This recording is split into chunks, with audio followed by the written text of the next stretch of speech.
করি ভালো আছো। ঘরে থেকে হাঁপিয়ে উঠেছো জানি, কিন্তু এই অল্প কিছুদিন আমরা আমাদের দুর্যোগ বা বিপদ কাটিয়ে উঠে অচিরেই স্বাভাবিক জীবনযাত্রায় ফিরে আসতে পারবো।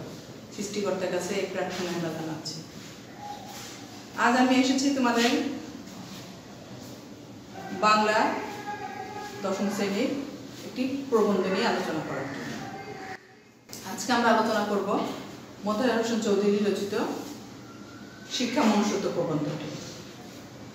তাহলে শিক্ষার্থীরা আসো, মূল প্রবন্ধে যাওয়ার আগে আমরা প্রাবন্ধিক সম্পর্কে একটু ধারণা নিই।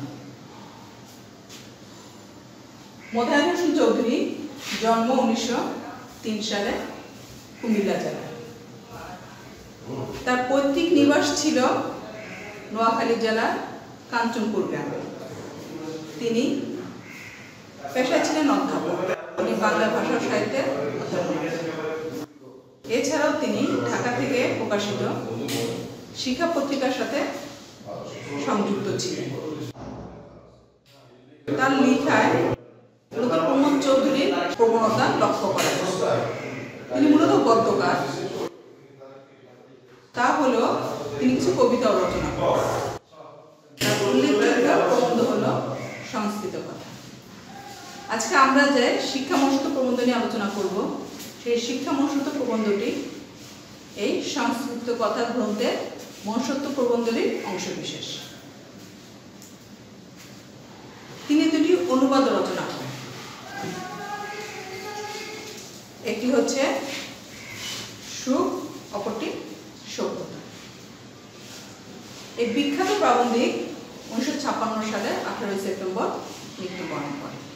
এসে আমরা এবার শিক্ষা মনুষ্যত্ব প্রবন্ধের কিছু শব্দার্থ নিয়ে আলোচনা করি।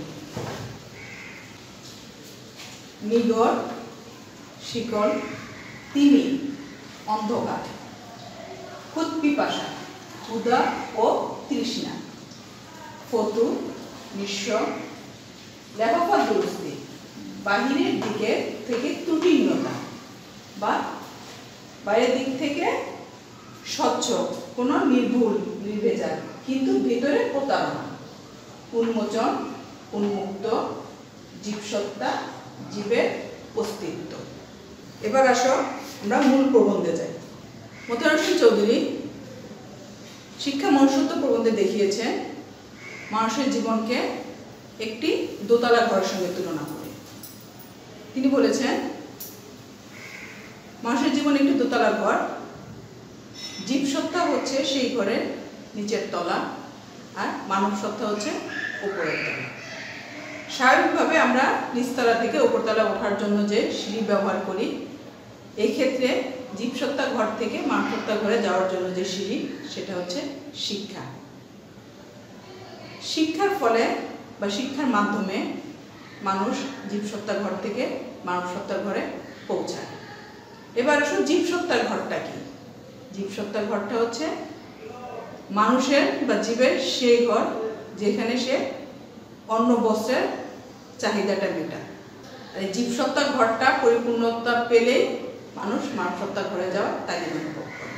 আর মানব সত্তার ঘরটা হচ্ছে মানুষের মন, চিন্তা শক্তি, আত্মপ্রকাশের স্বাধীনতা, মানবীয় গুণাবলী যেমন মহানুভবতা, উদারতা, সততা, কর্তব্যনিষ্ঠা, নিয়মনিষ্ঠা, এইসব মানবীয় গুণাবলীগুলোর সমন্বিত রূপ বা মূল্যবোধ, এটা হচ্ছে মানব সত্তা। তো শিক্ষার ফলে মানুষ এই জীবসত্তার ঘর থেকে মানব সত্তার ঘরে পৌঁছাতে পারে। তবে বলা হয় যে শিক্ষা জীবসত্তার ঘরেও কাজ করে। সেই কাজটা কি? সে ক্ষুৎপিপাসার যে বিষয়টা, সেটাকে মানবিক করে তোলে বা মানবসম্মত করে তোলে। আমরা প্রাণী বা জীব, আমরা সবাই এই জীবসত্তার ঘরটাকে পূরণ করি, কিন্তু মানুষ সৃষ্টির শ্রেষ্ঠ জীব, সে যেভাবে জীবসত্তার ঘরটাকে পূরণ করে অন্য কোনো প্রাণী সেভাবে করে না। এই জন্য এই শিক্ষা মানুষকে সেই জীবসত্তার ঘরটাকে পূরণ করতে শেখায়। শিক্ষার দুটা দিক, একটা হচ্ছে প্রয়োজনীয় দিক, একটা হচ্ছে অপ্রয়োজনীয় দিক। আর এই অপ্রয়োজনীয় দিকটা হচ্ছে শ্রেষ্ঠ দিক, কারণ সে শিখায় কীভাবে জীবনটাকে উপভোগ করতে হয়, কীভাবে মনের মালিক হয়ে অনুভূতি ও কল্পনার রস আস্বাদন করা যায়। অর্থাৎ শিক্ষার ফলে ব্যক্তি যখন মানবসত্তার ঘরে পৌঁছায় বা মানবিক গুণাবলীগুলো অর্জন করতে সক্ষম হয়, তখন সে তার জীবনটাকে উপভোগ করতে শিখে। তবে শিক্ষার অপ্রয়োজনীয় দিকটা যে এত গুরুত্বপূর্ণ দিক বা শ্রেষ্ঠ দিক, এটা আমাদের কাছে গুরুত্বপূর্ণ হয়ে ওঠে না। এর কারণ হচ্ছে আমাদের ভুল শিক্ষা ব্যবস্থা আর বিশৃঙ্খল জীবসত্তার ঘরটা। এই বিশৃঙ্খল জীবসত্তার ঘরটাকে পূরণ করতে গিয়ে হতভাগ্য মানুষ সারাক্ষণ সেই বিষয়ে সচেতন হয়ে থাকে বা সেই বিষয় নিয়ে চিন্তা করতে থাকে। আমাদের শিক্ষা ভুল শিক্ষা বলার অর্থ হচ্ছে এই যে আমাদের যে শিক্ষা পদ্ধতি বা শিক্ষা ব্যবস্থা সেটা প্রকৃত শিক্ষাটা মূলত হয় না। এই কারণে প্রকৃত শিক্ষায় শিক্ষিত না হলে কখনোই শিক্ষার আসল উদ্দেশ্য বাস্তবায়িত হতে পারে না। আমাদের সকলের ধনী দরিদ্র সকলের অন্তরে শুধু একটাই চাওয়া, সেটা হচ্ছে অর্থ। অর্থ চিন্তা নিগড়ে আমরা সকলেই বন্ধু। ধনী দরিদ্র সকলের অন্তরে শুধু একই চাই আরো চাই। এই অর্থ চিন্তা নিগড় থেকে যদি মানুষকে মুক্তি দেওয়া না যায়, অন্য চিন্তা যদি মানুষকে মুক্তি দেওয়া না যায়, অর্থ সাধনার যে জীবন সাধনা নয়, এই কথা যদি মানুষকে বোঝানো না যায়, তাহলে শিক্ষা মানুষের মাঝে শোনা হতে পারবে না। অর্থাৎ শিক্ষার উদ্দেশ্য মানুষ উপলব্ধি করতে পারবে না। এর ফলে মানুষ যে তিমিরে আছে সেই তিমিরেই থেকে যাবে। অর্থাৎ আমরা যে অবস্থাতে আছি সেই অবস্থায় থেকে যাবে। আমাদের দেশ বা জাতি বা রাষ্ট্রের কোনো উন্নতি হবে না। এই জন্যই অন্য বস্ত্রের প্রাচুর্য থেকে মানুষকে মুক্তি দিতে হবে। অর্থাৎ মানুষের জীবসত্তার ঘরটা পূরণ করতে গিয়ে তো মানুষ হিমশিম খেয়ে যাচ্ছে। এই জন্য এই জীবসত্তার ঘরটা থেকে মানুষকে মুক্তি দিতে হবে। আর একটা নির্দিষ্ট লক্ষ্যকে সামনে রেখেই আমরা এই জীবসত্তার ঘর থেকে মানুষকে মুক্তি দেওয়ার চেষ্টা করতে হবে। তা নাহলে হবে কারাগারে আবদ্ধ মানুষের মতো। বলা হয় কারারুদ্ধ আহার তৃপ্ত মানুষের মূল্য কতটুকু। কারণ যে কারাগারে আবদ্ধ থাকে সেখানে অন্ন বস্ত্র পেলেও সে কারাগারকে কারাগারই মনে করে। সেটা তার কাছে কখনোই স্বর্গ হয়ে যায় না, কারণ সেখানে কোনো মুক্তি নাই, সেখানে চিন্তার স্বাধীনতা নাই, বাক স্বাধীনতা নাই, কোনো মুক্তির স্বাধীনতা নাই। মানুষকে স্বাধীনতা দিতে হবে, মুক্তি দিতে হবে, এদিকে লক্ষ্য রেখে। আবার এখানে বলা হয় পিঞ্জিরাবদ্ধ পাখির কয়েকটা উদাহরণ দিয়েছেন প্রাবন্ধিক। পাখিকে আমরা খাঁচায় আবদ্ধ করে রাখি, তার প্রয়োজনের চেয়েও বেশি খাবার পানি সেখানে দিয়ে রাখা হয়, তারপরও দেখা যায় পাখি সারাক্ষণ ডানা চাপড়াতে থাকে সেই বন্দি খাঁচা থেকে মুক্ত হওয়ার জন্য। কেননা পাখির বৈশিষ্ট্য হচ্ছে মুক্ত আকাশে উড়ে বেড়ানো। সে ওই দানা পানি পাওয়ার লোভে সেখানে আবদ্ধ থাকতে চায় না। এই জন্যই বলা হয় যে অন্ন বস্ত্রের প্রাচুর্যের চেয়ে মুক্তি বড়। আর এই যে বোধ শক্তি, এটাই হচ্ছে মানুষের মনুষ্যত্বের পরিচয়।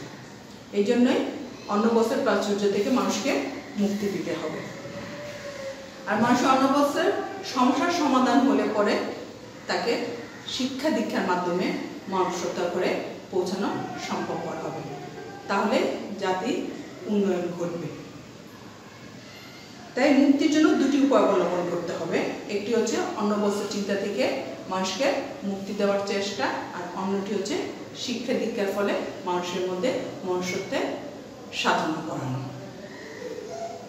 শুধুমাত্র শিক্ষা দীক্ষার ফলে মানুষকে মনুষ্যত্বের করে পৌঁছানো যায়, কিন্তু সেটা অনেক সময়ের ব্যাপার, সুদীর্ঘ সময়ের ব্যাপার।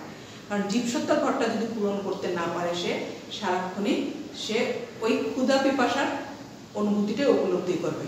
এর ফলে তার শিক্ষা দীক্ষা বা তার আত্মার অমৃত উপলব্ধি করতে পারবে না। এই কারণে আগে জীবসত্তার ঘরটাকে পূরণ করতে হবে, তারপর আমাকে মানব সত্তার ঘরে যাওয়ার তাগিদ দিতে হবে। এখানে লেখক প্রাবন্ধিক একটা কথা বলেছেন, যেমন কোনো ভারী জিনিসকে আমরা যদি উপরের দিকে তুলতে চাই, তাহলে সেটাকে কি করতে হবে? উপর থেকে যেমন টানতে হবে তেমনি নিচ দিক থেকে ঠেলতে হবে। এই উপর থেকে টানাটা হচ্ছে শিক্ষা, আর নিচ দিক থেকে ঠেলাটা হচ্ছে সুশৃঙ্খল সমাজ ব্যবস্থা।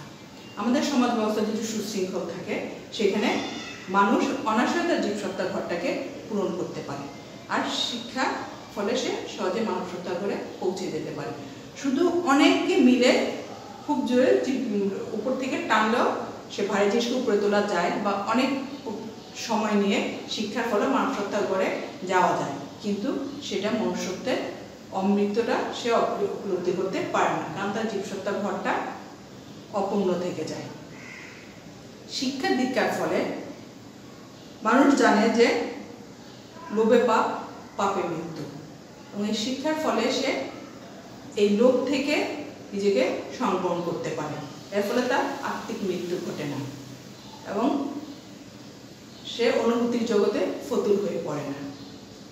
এই শিক্ষার ফলে ব্যক্তি তার যে মানবীয় গুণাবলীগুলো অর্জন করে বা মানব সত্তা ঘরে পৌঁছায়, তখন সে তার জীবনটাকে উপভোগ্য করে তোলে। তাই আমাদের দুটি দিকে অবলম্বন করতে হবে। একটা হচ্ছে জীবসত্তার ঘরটাকে আমাকে পূরণ করতে হবে, তারপর আমাকে মানব সত্তার ঘরে পৌঁছাতে হবে বা যাওয়ার তাগিদ অনুভব করতে হবে।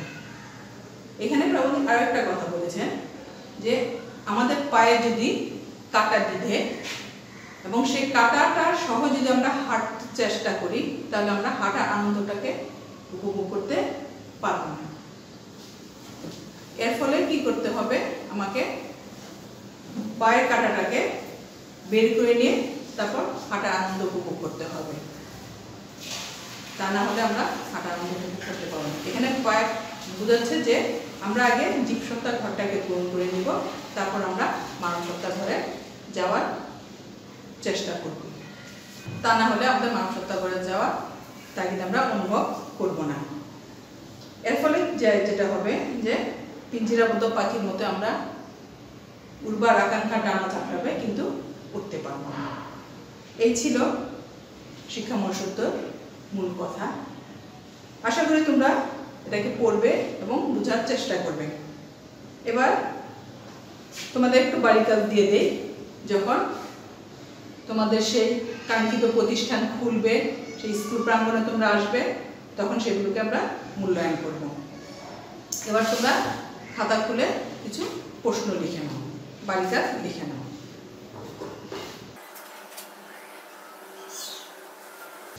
মুক্তিবোধ মানুষের মনুষ্যত্বের পরিচয়। ব্যাখ্যা করো। 2 নম্বর প্রশ্ন, লেফাফা দুরস্তি আর শিক্ষা এক কথা নয়। লেফাফা দুরস্তি আর শিক্ষা এক কথা নয়, কেন? ব্যাখ্যা করো। 3 নম্বর প্রশ্ন, প্রকৃত শিক্ষা কি? তাহলে শিক্ষার্থী বন্ধুরা, আজকে এই পর্যন্তই। তোমরা ভালো থেকো, সুস্থ থেকো, ঘরে থেকো, নিরাপদে থেকো আর স্বাস্থ্যবিধিগুলো মেনে চলো। ধন্যবাদ।